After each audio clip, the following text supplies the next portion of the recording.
Is Clifford okay, Dr. Dan? He seems to be just fine.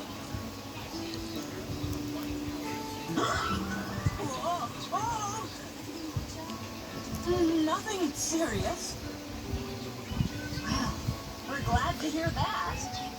It looks like Clifford just has a little case of the hiccups. Nothing is little when it comes to Clifford. Is there anything we can do, Doctor? I'm afraid not. Well, sooner or later, the hiccups will just go away on their own. What exactly do you mean sooner or later? They could last a few minutes, or they could last for days.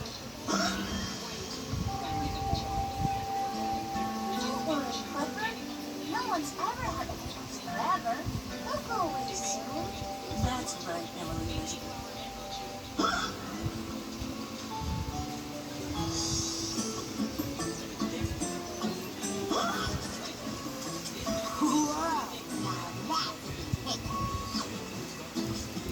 Yeah, he's been doing that all morning.